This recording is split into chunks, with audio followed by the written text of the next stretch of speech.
اور یاد رکھ لیں، حدیث پاک میں اللہ کے پیارے رسول صلی اللہ تعالی علیہ وسلم نے مسجدوں کی بہت تعریف بیان فرمائی، مساجد کی بہت فضیلتیں حضور نے بیان فرمائی۔ پیارے آقا کریم صلی اللہ تعالی وسلم نے کہیں ارشاد فرمایا کہ روئے زمین میں سب سے زیادہ اللہ کے پاس اگر کوئی پسندیدہ مقامات ہے تو وہ مسجدیں ہیں، اللہ کو سب سے زیادہ محبوب مقام ہے۔ اور ایک حدیث پاک میں پیارے نبی صلی اللہ علیہ وسلم نے فرمایا کہ یہ جو مسجدیں ہیں یہ جنت کے باغات ہیں، اللہ نے اسے جنت کے باغات بنا دیا۔ اور ایک حدیث پاک میں میرے آقا کریم صلی اللہ علیہ وسلم نے مسجد کی خبرگیری کرنے والے، مسجد کا خیال رکھنے والے، جن کا دل مسجد میں لگا ہوا رہتا ہے، مسجد میں اٹکا ہوا رہتا ہے، حضور نے ان کے تعلق سے فرمایا کہ اللہ پاک بروز محشر، حشر کے میدان میں جب سر پر کوئی سایہ نہیں رہے گا، اللہ پاک اس وقت اپنے عرش کے سائے کے نیچے جگہ عطا فرمائے گا، اپنے عرش کے سائے کے نیچے اللہ اسے جگہ عطا فرمائے گا جس کا دل مسجد میں لگا ہوا رہتا ہے، جس کا دل مسجد میں اٹکا ہوا رہتا ہے۔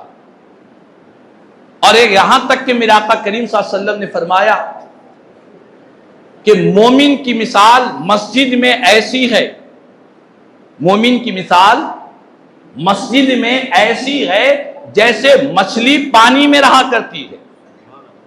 مچھلی پانی میں رہ کر بے چین رہتی ہے یا سکون سے رہتی ہے؟ مچھلی پانی میں رہ کر تڑپتی رہتی ہے یا اطمینان سے رہتی ہے؟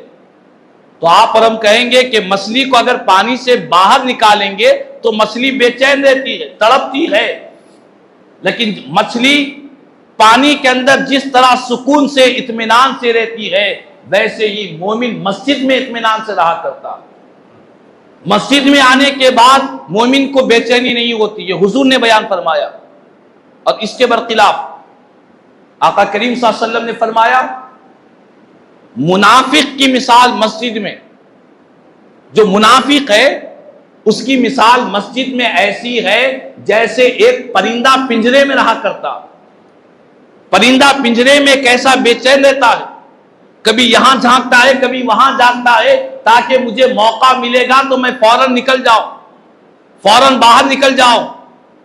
جس طرح پرندہ پنجرے میں بے چین اور بے قرار رہتا ہے، اسی طرح منافق مسجد میں آ کر بے چین رہتا کہ کب مجھے مسجد سے چھٹکارا مل جائے گا، میں فوراً یہاں سے نکل جاؤں، فوراً مجھے چھٹی مل گئی تو اچھا ہے۔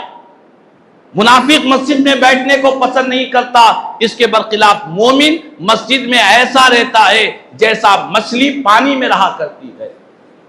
تو یہ احادیث کریمہ یہ ہماری رہبری کے لیے حضور نے بیان فرمایا، ہمارے ایمان کو جانچنے کا ایک طریقہ بیان کیا کہ اگر تم ایمان والے ہو تو تمہیں مسجد میں سکون ملے گا، اطمینان ملے گا، مسجد میں سکون سے رہو گے، اطمینان سے بیٹھو گے، بے چین نہیں رہو گے۔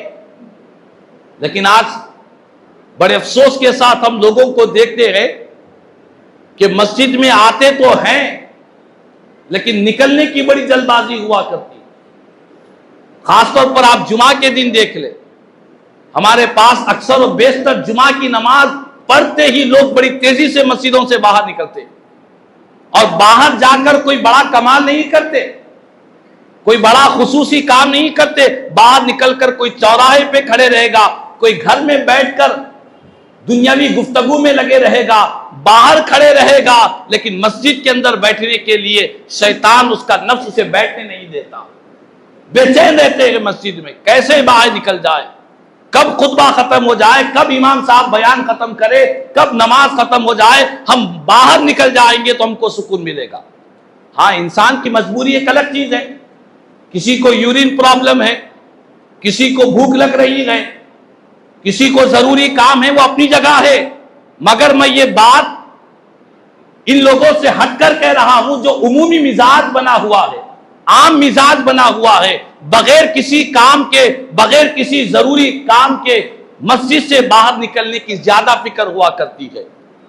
تو یہ ہمارے ایمان کی کمزوری کی علامت ہے۔ مسجد صرف مسلمانوں کی عبادت گاہ ہی نہیں، بلکہ مسجد یہ مسلمانوں کے اتحاد کو بیان کرتی ہے، مسلمانوں کی مرکزیت کو بیان کرتی ہے۔ مسجد مسلمانوں کے اتحاد کا بہت بڑا مرکز ہے کہ یہ ایسا اتحاد ہے، یہاں پر آنے کے بعد امیر غریب کا فرق مٹا دیا جاتا ہے، مالک اور نوکر کا فرق مٹا دیا جاتا ہے، اپنے اور پرائے کا فرق مٹا دیا جاتا ہے، ایک ہی صف میں سارے مصلی کھڑے رہتے ہیں۔ یہ مسلمانوں کے اتحاد کا مرکز ہے۔ یہاں سے مسلمانوں کا اتحاد معلوم ہوتا ہے کہ جب مسلمانوں کی صفیں ایک دوسرے سے کندھے لگ جاتے ہیں تو اللہ ان کے دلوں میں محبتوں کو پیدا کر دیتا ہے۔ تو ایک مسجد بڑی اہمیت والی چیز ہے۔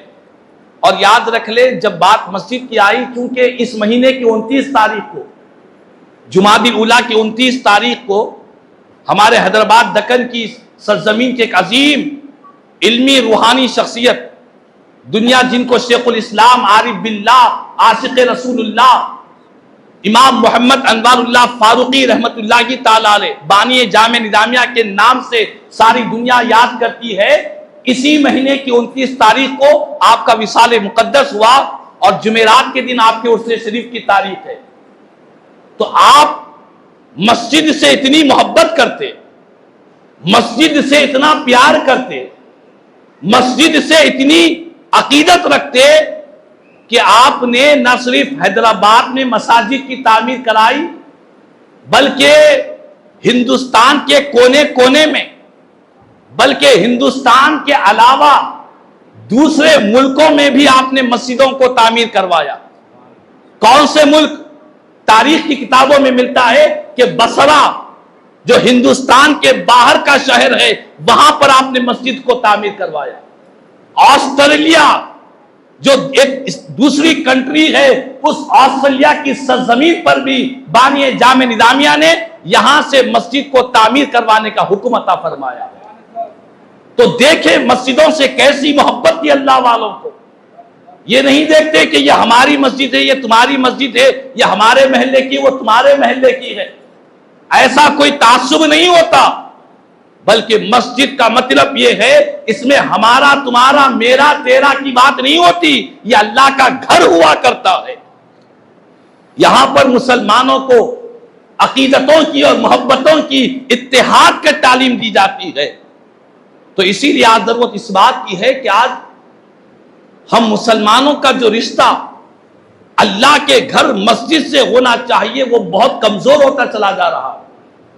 مسلمان مسجد سے دور ہوتے چلے جا رہے ہیں۔ مساجد کی ذمہ داریاں، مساجد کی خدمت، مسجدوں سے محبت، مسجدوں سے عقیدت آج ہمارے سینے میں کم ہوتی چلی جا رہی ہے۔ ہم دیکھ رہے ہیں کہ لوگ مسجد میں بیٹھنے کے لیے بھی، وقت نکالنے کے لیے بھی سوچ رہے ہیں، لیکن یاد رکھ لیں یہ مسجد بہت بڑی اللہ کی نعمت ہے۔ جس مقام پر مسجد ہوتی ہے اس مقام پر اللہ کے انوار و تجلیات کی بارش ہوا کرتی ہے۔ اللہ پاک اس مقام پر اپنی رحمتوں کو نازل کیا کرتا ہے۔ تو مسلمانوں کی ذمہ داری ہے، ہم تمام کی ذمہ داری ہے کہ اللہ کے گھر مسجد کو آباد کرنے کی فکر کرے۔ آباد کیسے کرے؟ نماز کے ذریعے آباد کرے، مسجد کی خدمت کے ذریعے آباد کرے، اللہ کے ذکر کے ذریعے آباد کرے، مسجد میں جس کام کی ضرورت ہے اس کام کو پورا کر کر بھی مسجد کو آباد کرے۔ مساجد میں بہت سے کاموں کی ضرورت ہے، ایک دو نہیں سینکڑوں کام مسجدوں کے ذریعے کیے جا رہے ہیں۔ آج ہمارے حیدرآباد دکن میں بعض ایسی مسجدیں ہیں الحمدللہ جہاں پر جس مسجدوں میں میاں بیوی کے اختلافات کو ختم کرنے کے لیے علماء اور وکلاء دونوں کی جماعتیں بیٹھ کر جو میاں بیوی کے جھگڑے ہیں ان جھگڑوں کا خاتمہ کر رہے، مسجد میں بیٹھ کر فیصلے کیے جا رہے، تاکہ ہمارے معاشرے کے اندر جو جھگڑے، فتنہ، فساد ہو رہا ہے پراپرٹی کو لے کر، ان جھگڑوں کے خاتمے کے لیے مسجدوں کے ذریعے کیے جا رہے ہیں۔ تو بہرحال ضرورت اس بات کی ہے کہ ہم مسجدوں کی خدمت کریں، مسجدوں سے اپنا رشتہ جوڑیں. یہ وہ عمل ہے، میرے آقا کریم صلی اللہ علیہ وسلم نے فرمایا کہ جو مسجد میں ایک بلب بھی روشن کرتا ہے اللہ اس کی قبر کو روشن کر دیتا ہے، اللہ اس کے گھر کو روشن کر دیتا ہے، اللہ اس کی زندگی کو روشن کر دیتا ہے، اس کی آنے والی نسلوں کو اللہ روشن اور آباد کر دیتا ہے جو اللہ کے گھر مسجدوں کو آباد کیا کرتا ہے. تو ضرورت اس بات کی ہے کہ ہم تمام یہ اپنے طور پر سوچیں کہ ہم کہیں کے بھی ہو، ہمیں اللہ کے گھر مسجد کی خدمت کرنی چاہیے، کچھ نہ کچھ کسی نہ کسی طریقے سے خدمت کریں. مسجد میں آ کر ہم یہ نہیں کہتے ہیں کہ آپ آ کر مسجد میں اذان دیں، مسجد میں نماز پڑھائیں، یہ کام تو مسجد کے امام صاحب مؤذن صاحب کریں گے. مسجد کے بہت سے کام ہیں، مسجد کی صاف صفائی بھی کرنا یہ جنت کی حوروں سے نکاح کرنے کے برابر ہے. جنت کی حوروں کا مہر کہا گیا جو مسجد کے کچرے کو اور مسجد کی صفائی کیا کرتا ہے وہ جنت کی حوروں کا مہر ادا کرنے کے برابر ہے. تو مسجد کی خدمت کے لیے وقت نکالے، ہفتے میں ایک دن نکالے، نہیں تو مہینے میں ایک مرتبہ نکالے. اور بالخصوص میں نوجوانوں سے کہوں گا کہ اس کام کے لیے آگے بڑھیں، مسجد کی خدمت سے پیچھے نہ ہٹیں، کچھ نہ کچھ کیا کریں. مسجد کی صفائی میں ہاتھ بٹا سکتے ہیں، مسجد کے اندر جو گندگیاں ہیں ان کو صاف کرنے کے لیے ہاتھ بٹا سکتے ہیں. اور یہی نہیں، مسجد کا جو ماہانہ تعاون ہوتا ہے، ہر مہینہ ہم مسجدوں کے چندے ہوتے ہیں، تو ہر کوئی نوجوان ہفتے میں ایک مرتبہ 1 گھنٹہ نکالے، 1 گھنٹہ اپنی گلی کا چندہ وصول کر لے. بس صرف اپنی ایک گلی کا چندہ وصول کر لے. ایسے 10 20 50 لوگ مل جائے، ہر کوئی کہے کہ ہاں بھائی اللہ کے گھر کے لیے ہم ایک گلی کا چندہ جمع کریں گے. یقین جانے میرا ایمان کہتا ہے کہ جو مسجد کے لیے چندہ کرے گا اللہ پاک اسے اپنی ذات کے لیے کسی سے مانگنے کی نوبت نہیں رکھے گا. اپنی ذات کے لیے، اپنی شخصیت کے لیے وہ کسی کا محتاج نہیں رہے گا. ہر محلے کا ایک نوجوان، بستی کا ایک نوجوان تیار ہو جائے کہ ہاں میں اپنی گلی کا چندہ لوں گا اور لا کر مسجد کے صدر صاحب کو، معتمد صاحب کو، جو بھی ذمہ دار ہے ان کے حوالے کر دوں گا. اگر یہ خدمت کا جذبہ اگر ہمارے سینوں میں پیدا ہو جائے، یقین جانے ہماری مسجدوں کو 4 چاند لگ جائیں گے. آپ کو دیکھنے میں یہ محسوس ہو رہا ہے کہ اس مسجد میں کوئی کام کی ضرورت نہیں ہے، ایسی بات نہیں ہے. مسجد میں بہت چیزوں کی ضرورت ہوا کرتی ہے، مسجدوں کے اخراجات بہت زیادہ ہوتے ہیں. یہ جو مائک سسٹم ہے، جس مائک کے ذریعے میں آپ کو سنا رہا، جتنی مساجد میں میں خطاب کرتا ہوں سب سے زیادہ کمزور مائک سسٹم یہ ہماری مسجد کا. لوگوں کو آواز پہنچانے کے لیے بڑی مشقت کرنی پڑتی. ایک اچھا مائک سسٹم مسجد میں آ جائے تاکہ ہر ایک کو آسانی سے آواز پہنچ جائے، اتنی مشقت، اتنی تھکن کی ضرورت نہ پڑے. ایک اچھے مائک سسٹم کی ضرورت ہے مسجد کے لیے. اس کے لیے تعاون چاہیے، اہل خیر حضرات کی توجہ چاہیے، اہلیان محلہ کی ذمہ داری چاہیے کہ وہ مسجد کے لیے تعاون کرے. اور مسجد کے تعلق سے جو غلط فہمیاں ہیں کہ مسجدوں میں بہت ہوتا ہے، دینے کی ضرورت نہیں ہے. اور بعض لوگ کہتے ہیں کہ ہمارے مسجد کے مؤذن صاحب کو اکثر کہنا ہے کہ بڑی بلڈنگ میں کہے بعد میں بھی وہی 10 روپے، وہی 20 روپے. بھائی کب تک 10-20 روپے دیں گے؟ کہتے ہیں کہ نہیں، میں ہمیشہ سے وہی دے رہا ہوں، ہمیشہ وہی دیتا رہوں گا. یہ بات کیسے ہوگی؟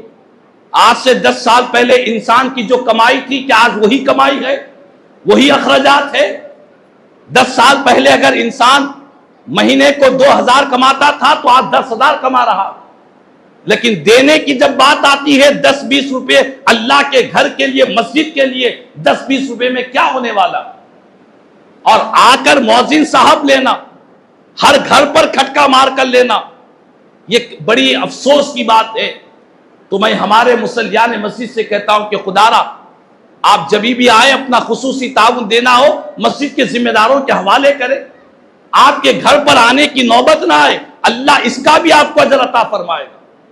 آپ کے ذہن میں یہ نیت ہے کہ میرے گھر پر اللہ کے گھر سے کوئی مانگنے کے لیے نہ آئے، میں خود چل کر اللہ کے گھر میں دوں گا. اس نیت کے ساتھ اگر آپ دیں گے تو پھر دیکھ اللہ پاک آپ کے مال میں کیسی ترقی عطا فرمائے گا.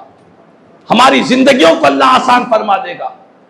تو بہرحال میں ذمہ داروں سے کہوں گا، منتظمین سے کہوں گا، اور بالخصوص اہلیان محلہ سے کہوں گا کہ ہر کوئی اپنے تعاون میں اضافہ کرے، چونکہ مجھے بار بار مسجد کے ذمہ داروں سے کہا جا رہا ہے کہ مسجد میں تعاون کی بڑی کمی ہو رہی ہے، اور لوگ غلط فہمی میں ہے کہ مسجد میں سلک رکھا ہوا ہے، 10 لاکھ روپے کا سلک ہے۔